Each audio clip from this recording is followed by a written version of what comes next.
Hello, I'm Mariana King, and this is where the Sidework ends. Today I'm working up a brunch favorite, Eggs Benedict.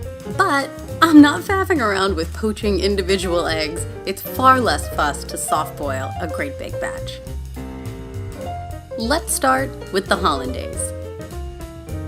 The sauce begins with half a cup of unsalted butter, 3 egg yolks, 1 tablespoon of fresh lemon juice, half a teaspoon of salt, and a 1/4 teaspoon of fresh cracked black pepper.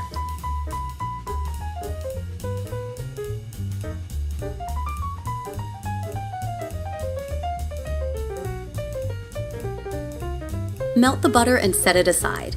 In a large jar or the base of a blender, blend together the egg yolks, lemon juice, and salt until thick and homogeneous, then add the melted butter 1 tablespoon at a time, blending to incorporate each tablespoon completely before adding more butter.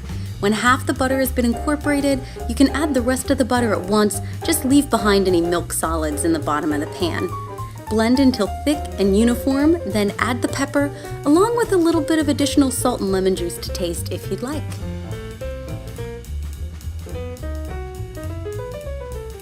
Set the Hollandaise aside in a pan of tepid water until ready to use. Over medium-high heat, bring half an inch of water to boil in a lidded pot. Then using tongs, place the eggs in boiling water, cover and cook for 6 minutes, then remove the eggs from the pan, run under cold water for a minute, then peel under running water.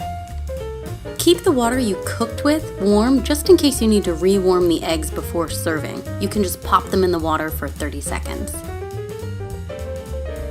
The eggs and Hollandaise each only require your attention for a few minutes. If your pan is large enough, you can prepare 8 to 12 eggs at a time. Toast a sheet of English muffins in the oven while you're cooking the eggs, and you can have brunch for your whole crew on the table in 20 minutes. Layer with Canadian bacon, which is already cooked, or you can do tomato slices for a vegetarian version. Top with an egg, dollop of Hollandaise sauce, and a side of crisp mashed potatoes and coffee, and breakfast is served. Thanks for watching, enjoy your brunch, and I'll see you again soon where the Sidework ends.